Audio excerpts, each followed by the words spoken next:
बिहार में जो नतीजे आए हैं काफी उत्साहजनक है मेयर चुनाव के और तमाम मेयर से हम आपको रूबरू करवा रहे हैं। लेकिन पर्दे के पीछे के वो शख्सियत, वो जादूगर जिन्होंने जीत के पटकथा को अंजाम दिया, जीत की कहानी को रचा, उन तमाम जनप्रतिनिधियों से भी हम आपको मुलाकात करवा रहे हैं और जो पूर्व और जो वर्तमान में रहे उन तमाम लोगों से भी। लेकिन मुजफ्फरपुर शहर में हम मौजूद हैं। जिस तरीके से निर्मला साहू जीत गई, कह सकते हैं कि प्रदेश बदल गया 10 से 12 घंटों में। जनता के बीच हम रहे और जनता के बीच में निर्मला साहू को लेकर जो ओपिनियन रहा, जवाब रहा, वो 50% का रहा, 50-50 रहा। लेकिन इस जीत को अंजाम दिया और आखिरी लम्हों में, कह सकते हैं 2020 में जो आखिरी के ओवरों में जो बैटिंग हुई और वो बल्लेबाज रहे देवीलाल, जिस तरीके से आम लोगों को जोड़ा निर्मला साहू की तरफ में, कह सकते हैं कि पार्टी बीजेपी के लिए भी काफी उत्साहजनक नतीजे आए हैं। देवीलाल जी खुद हमारे साथ मौजूद है, पर्दे के पीछे के जादूगर, वो शिल्पकार जिन्होंने जीत की कहानी को 8 घंटे में बदल के रख दिया। सर, चूंकि जनता के बीच भी हम रहे, 50-50 रहा निर्मला साहू को लेकर, कैसे ये पूरा जो कहानी जो है, जो जीत की पटकथा है, वदारशिला रखी गई? देखिए, नगर निगम के चुनाव में पार्टी लेवल पर तो चुनाव था नहीं। निर्मला साहू जो जीती, निश्चित रूप से न उनका पर्चा था, न चर्चा था, न खर्चा था और ये तीनों चीज गायब था।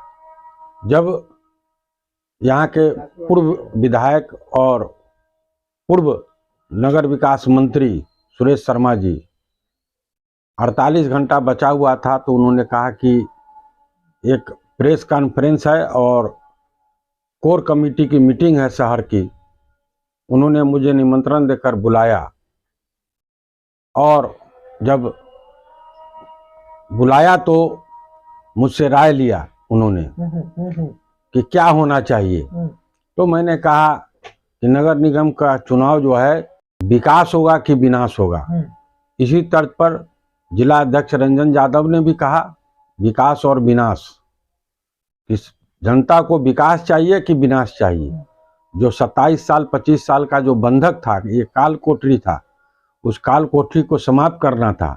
तो विकास के नाम पर जनता निर्मला साहू पर चढ़ी और इसका श्रेय जाता है जब बैस के मुँह मैं यहाँ पर पूरे और व्यापारी समाज से जुड़ा हुआ हूँ और पूरे व्यापारी समाज में उस प्रेस कॉन्फ्रेंस के दिन 26 तारीख का दिन था और पार्क होटल के सभागार में प्रेस कॉन्फ्रेंस हुआ। बहुत सारे लोग थे वहाँ पर, जिला अध्यक्ष भी थे, गणमान्य लोग शहर के थे और उसमें मेरा जाना ये तय कर हो गया कि निर्मला साहू जीतेगी। अगर यह श्रेय आदरणीय सुरेश शर्मा जी, मेरे जिला अध्यक्ष रंजन जी ले रहे हैं, तो इसमें मेरा भी योगदान है। अगर बैस नहीं चाहता तो जीत कहीं से भी मुकम्मल नहीं होती, क्योंकि कांग्रेस पार्टी का यहाँ पर जो नगर विधायक विजेंद्र चौधरी है, उससे लोहा लेने के लिए बहुत संघर्ष करना पड़ता है। और मैंने उनको, विजेंद्र चौधरी को 2 बार मुजफ्फरपुर 2010 में और 2015 में मुजफ्फरपुर से विधानसभा से मैं भगाया था।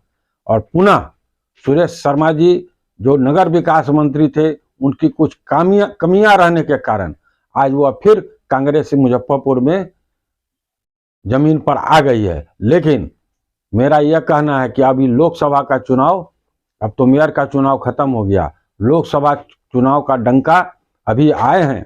हमारे राष्ट्रीय अध्यक्ष भारतीय जनता पार्टी का कोई नेता आ जाए, कोई भी ऊपर से आदमी आ जाए, और इस बार बैस मानेगा नहीं और बैस चुप नहीं भी बैठेगा। और बैस को टिकट नहीं दिया गया, देवीलाल को टिकट नहीं दिया गया, तो निश्चित रूप से मैं 4 लाख वोट से मैं हरा के दिखा दूंगा। जो बातें कह रहे हैं देवीलाल जी, उसे आंकड़ों से भी समझिए। जो निर्मला साहू मेयर के पद पर यहाँ से चुनाव जीती हैं, उनके साथ जो वोट बैंक रहा, उसमें वैश्य जाति का वोट सबसे ज्यादा रहा। और निश्चित तौर पर ये जो वोट बैंक रहा, वो देवीलाल के इर्द गिर्द रहा। जिस तरीके से देवीलाल ने सपोर्ट किया निर्मला साहू को, तो ये तमाम जो वोट रहे, ये उधर की तरफ चले गए और शायद निर्मला साहू के लिए जीत आसान रही। सांसद, वर्तमान सांसद भी कह रहे हैं कि मेहनत उन्होंने जिस तरीके से किया है, ये नतीजे आए हैं। आप सांसद की बात करते हैं, एक दिन कोई चेहरा दिखा दीजिए। आप पत्रकार हैं, मीडिया बंधु हैं, कोई अखबार हो, चाहे कोई मीटिंग हो, चाहे कोई भी निर्मला साहू की सभा हुई हो, उसमें सांसद महोदय शरीक हो गए।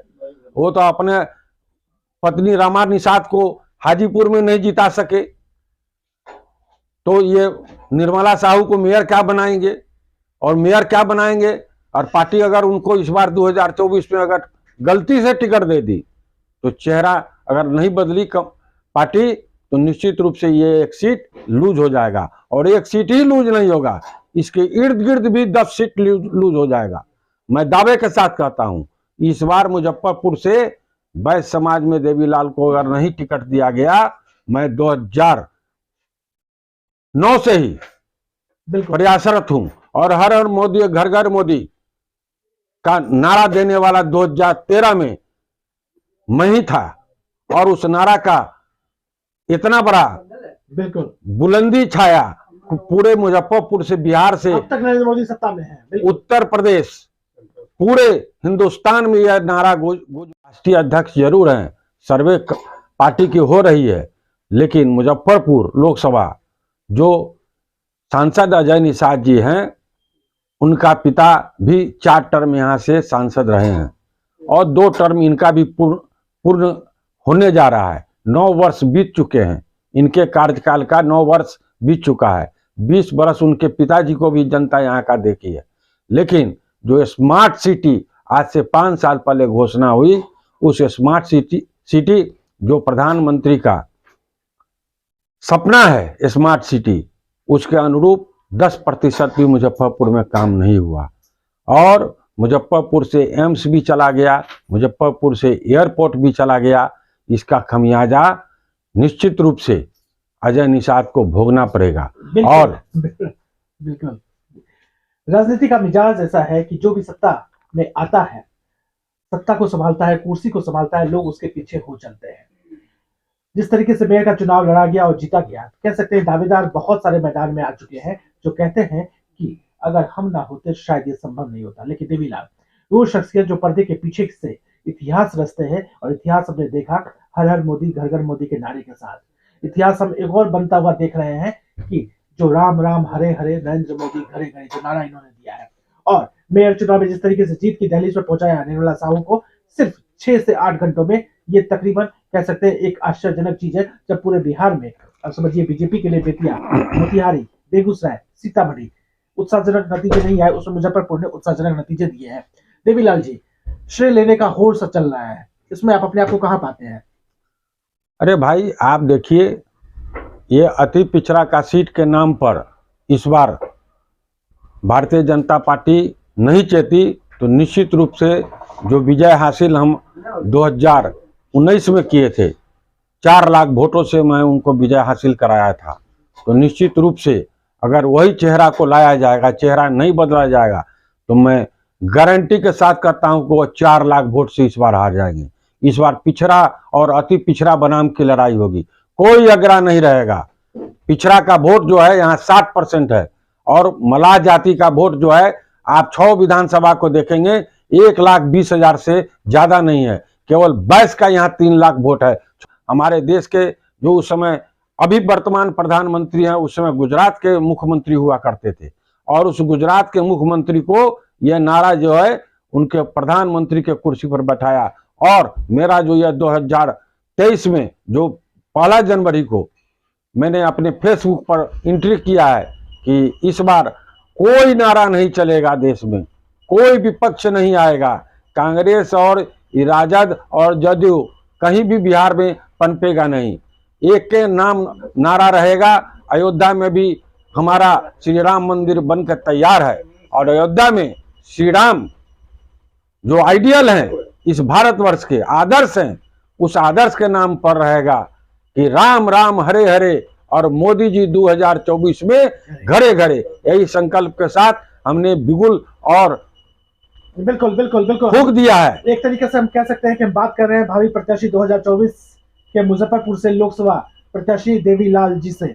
देवीलाल जी, चलते चलते बात करेंगे और जानना चाहेंगे सुरेश शर्मा और वर्तमान जिला अध्यक्ष को कितना अंक देते हैं आप इस बार के मेयर चुनाव में फतेह हासिल करने के लिए?